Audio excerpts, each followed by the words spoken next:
Good evening, ladies and gentlemen. Thank you so much for coming along. I'm Craig Murray. I'm here in Blackburn, as you may know, as a candidate in the general election. And one thing I've made absolutely plain is that I'm standing here because of the genocide in Gaza. That's what has brought me here to raise the issue and fight the election here.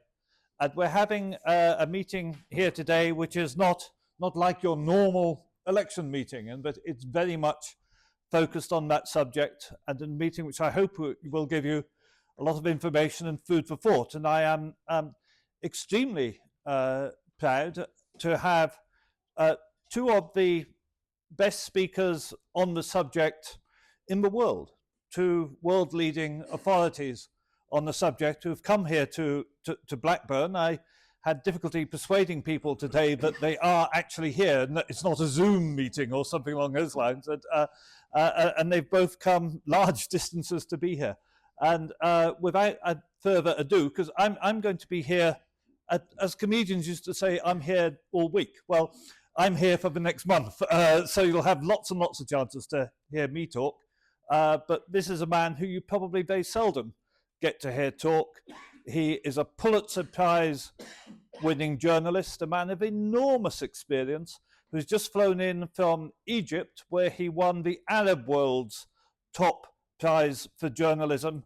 And we look very much forward to hearing Chris Hedges.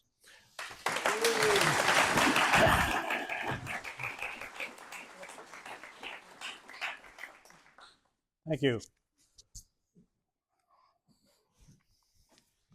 Israel has been poisoned by the psychosis of permanent war.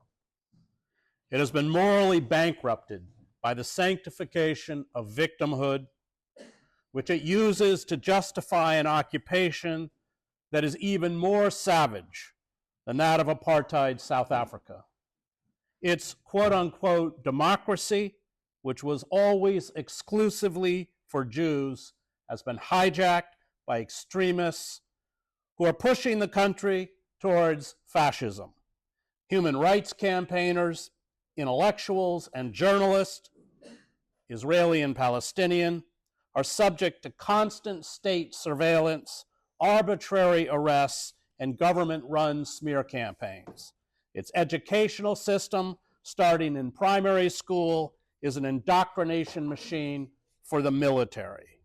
And the greed and corruption of its venal political and economic elite have created vast income disparities, a mirror of the decay within America's democracy as well as Britain's, along with a culture of anti-Arab and anti-black racism. By the time Israel achieves its decimation of Gaza, and Israel is talking about months of warfare that will continue at least until the end of this year, it will have signed its own death sentence.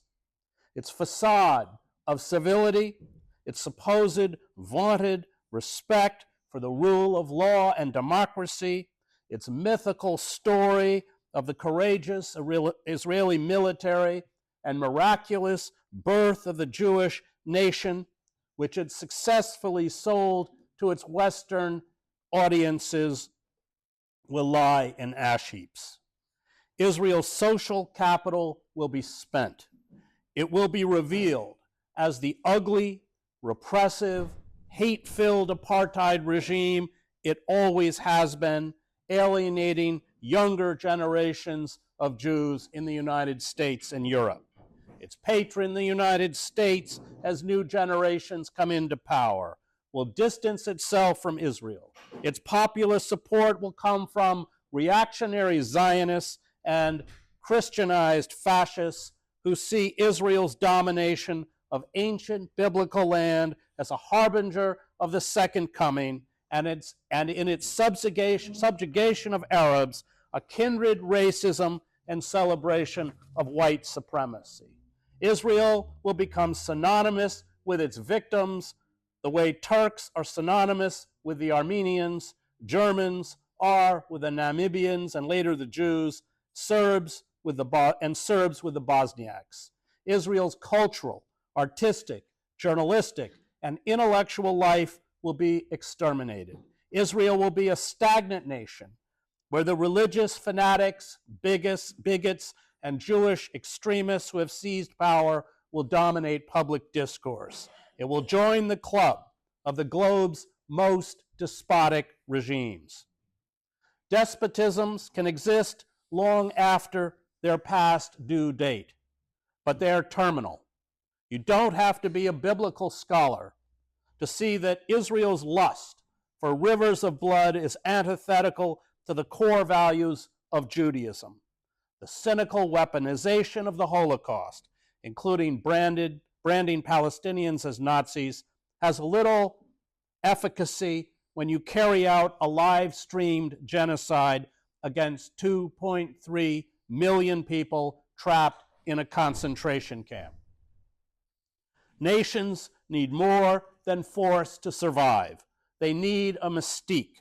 This mystique provides purpose, civility, and even nobility to inspire citizens to sacrifice for the nation. The mystique offers hope for the future. It provides meaning. It provides national identity. When mystiques implode, when they are exposed as lies, a central foundation of state power collapses. I reported on the death of the communist regimes in 1989 during the revolutions in East Germany, Czechoslovakia, and Romania.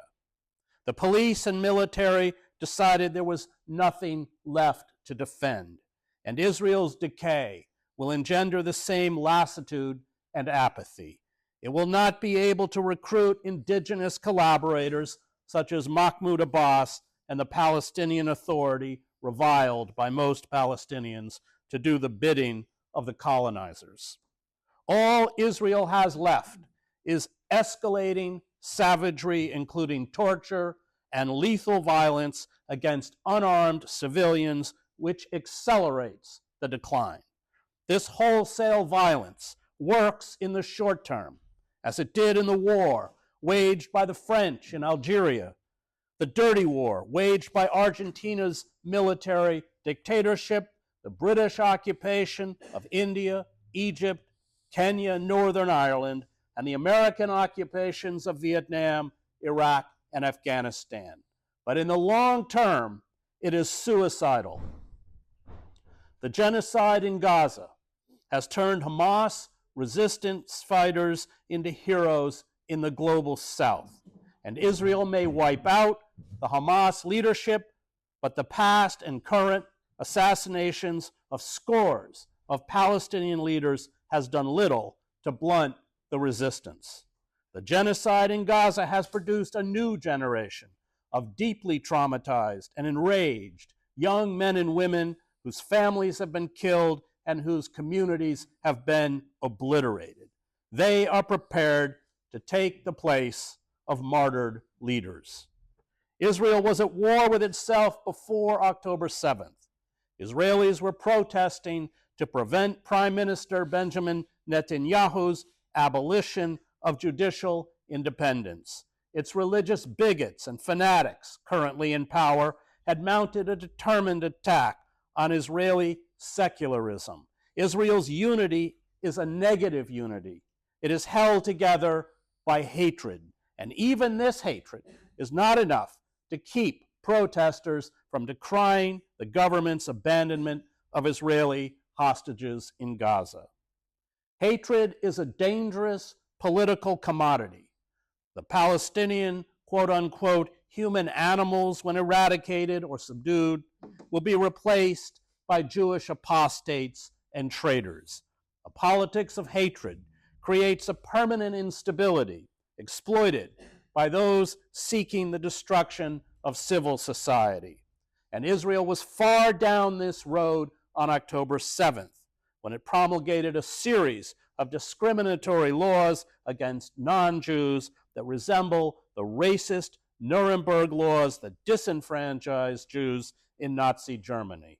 The Communities Acceptance Law permits exclusively Jewish settlements to bar applicants for residency on the basis of, quote, suitability to the community's fundamental outlook, end quote.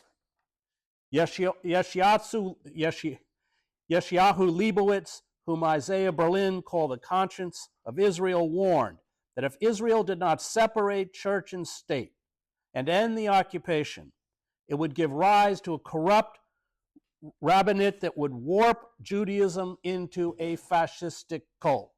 Quote, religious nationalism is to religion what National Socialism was to socialism, wrote Leibowitz, who died in 1994. He understood that the blind veneration of the military, especially after the 1967 war that captured the West Bank and East Jerusalem, was dangerous. Quote, our situation will deteriorate to that of a second Vietnam, to a war in constant escalation without prospect of ultimate resolution. He foresaw that, quote, the Arabs would be the working people and the Jews the administrators, inspectors, officials, and police, mainly secret police. A state ruling a hostile population of 1.5 million to 2 million foreigners would necessarily become a secret police state, with all that this implies for education, free speech, and democratic institutions. The corruption characteristic of every colonial regime would also prevail in the State of Israel. The administration would have to suppress Arab insurgency on the one hand and acquire Arab quislings on the other. There is also good reason to fear that the Israel Defense Force, which has been until now a people's army, would, as a result of being transformed into an army of occupation, degenerate, and its commanders, who will have become military governors, resemble their colleagues in other nations. He closed by writing, Israel would not deserve to exist, and it would not be worthwhile to preserve it. Settler colonial states that endure, including the United States, exterminate the native population through genocide and the spread of infectious diseases such as smallpox. By 1600, less than a tenth of the indigenous population remained in South, Central, and North America. Israel cannot kill on this scale, with nearly 5.5 million Palestinians living under occupation and another 9 million in the diaspora. They cannot, as many Israelis wish, wipe them all out. Israel's scorched earth campaign in Gaza means there will be no two-state solution. Apartheid and genocide will define existence for the Palestinians, and this presages a long conflict, but one that the Jewish state cannot ultimately win. Run, the Israelis demand of the Palestinians. Run for your lives. Run from Rafah, the way you ran from Gaza City, the way you ran from Jabalia, the way you ran from Deir al-Bala, the way you ran from Beit Hanun, the way you ran from Han Yunis. Run, or we will kill you. We will drop GBU 39 bombs on your tent encampments and set them ablaze. We will spray you with bullets from our machine gun-equipped drones. We will pound you with artillery and tank shells. We will shoot you down with snipers. We will decimate your tents, your refugee camps, your cities, your towns, your homes, your schools, your hospitals, and your water purification plants. We will rain death from the sky. Run for your lives again and again and again. Pack up the few belongings you have left. Blankets, a couple of pots, some clothes. We don't care how exhausted you are, how hungry you are, how terrified you are, how sick you are, how old you are, how young you are. Run, run, run. And when you run in terror to one part of Gaza, we will make you turn around and run to another, trapped in a labyrinth of death, back and forth, up and down, side to side, 6, 7, 8 times. We toy with you like mice in a trap. Then we deport you so you can never return, or we kill you. Let the world denounce the genocide. What do we care? The billions in military aid flows unchecked from our American ally, the fighter jets, the artillery shells, the tanks, the bombs, an endless supply. We kill children by the thousands. We kill women and the elderly by the thousands. The sick and the injured without medicine and hospitals die. We poison the water. We cut off the food. We make you starve. We created this hell. We are the masters. Law, duty, a code of conduct. They do not exist for us. But first, we toy with you. We humiliate you. We terrorize you. We revel in your fear. We are amused by your pathetic attempts to survive. You are not human. You are creatures, Untermensch. We feed our lust for domination. Look at our posts on social media. They have gone viral. One shows soldiers grinning in a Palestinian home with the owners tied up and blindfolded in the background. We loot rugs, cosmetics, motorbikes, jewelry, watches, cash, gold, antiquities. We mock your misery. We cheer your death. We celebrate our religion, our nation, our identity, our superiority by negating and erasing yours. Depravity is moral. Atrocity is heroism. Genocide is redemption. This is the game of terror played by Israel in Gaza. It was a game played during the dirty war in Argentina when the military junta disappeared 30,000 of its own citizens. The disappeared were subject to torture, and who cannot call what is happening to Palestinians in Gaza torture, and humiliated before they were murdered. It was the game played in the clandestine torture centers and prisons in El Salvador when I covered the war, and later in Iraq. It is what characterized the war in Bosnia, which I also covered in the Serbian concentration camps. Israeli journalist Yanon Magal on the show Ha Patriot Team on Israel's Channel 14 joked that Joe Biden's red line was the killing of 30,000 Palestinians. The singer, Kobe Perez, asked if this was the number of dead for a day, and the audience erupted in applause and laughter. We know Israel's intent: annihilate the Palestinians the same way the United States annihilated Native Americans, the Australians annihilated the First Nations peoples, the Germans annihilated the Herero in Namibia, the Turks annihilated the Armenians, and the Nazis annihilated the Jews. The specifics are different, but the goal is the same: erasure. And we cannot plead ignorance, but it is easier to pretend. Pretend Israel will allow humanitarian aid. Pretend there will be a permanent ceasefire. Pretend Palestinians will return to their destroyed homes in Gaza. Pretend Gaza will be rebuilt, the hospitals, the universities, the mosques, the housing. Pretend the Palestinian Authority will administer Gaza. Pretend there will be a two-state solution. Pretend there is no genocide. The vaunted democratic values, morality, and respect for human rights claimed by Israel and the United States has always been a lie. The real credo is this: we have everything, and if you try and take it away from us, we will kill you. People of color, especially when they are poor and vulnerable, do not count. Their hopes, dignity, and aspirations for freedom of those outside the empire are worthless. Global domination will be sustained through racialized violence. The lie that the American empire is predicated on democracy and liberty is one the Palestinians and those in the global south, as well as Native Americans and black and brown Americans, not to mention those who live in the Middle East, have known for decades.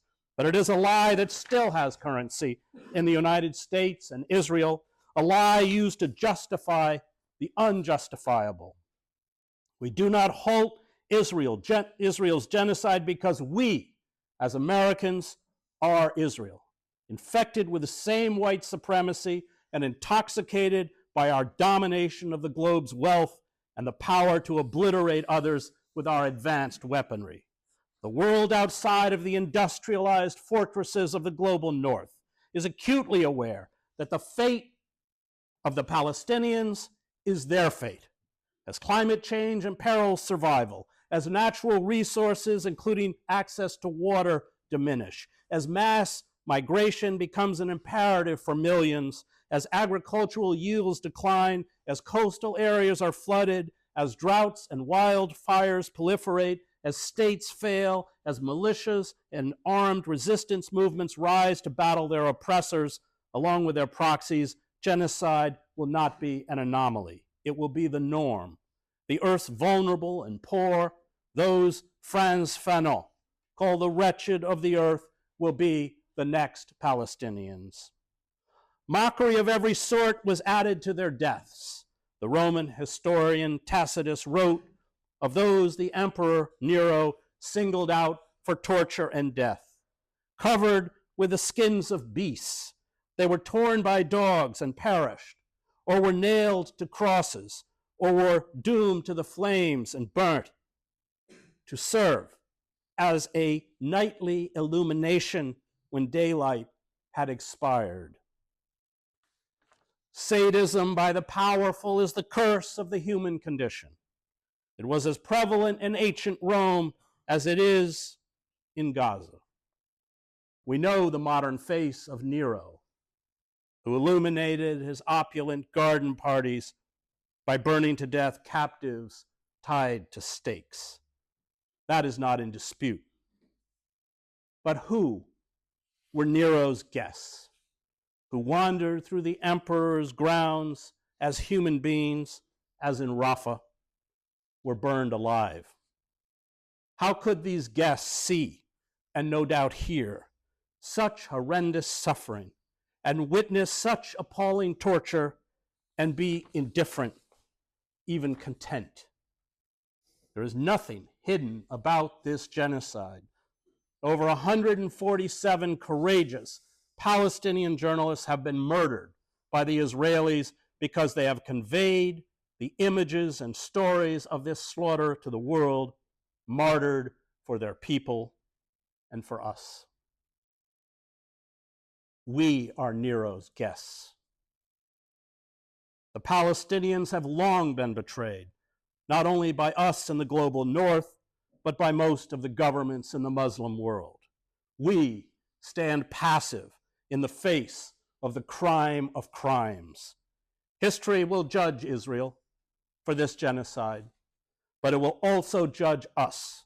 It will ask why we did not do more, why we did not sever all agreements, all trade deals, all accords, all cooperation with the apartheid state, why we did not halt weapons shipments to Israel, why we did not recall our ambassadors, why when the maritime trade in the Red Sea disrupted by Yemen, an alternative overland route into Israel was set up by Saudi Arabia and Jordan, why we did not do everything in our power to end the slaughter.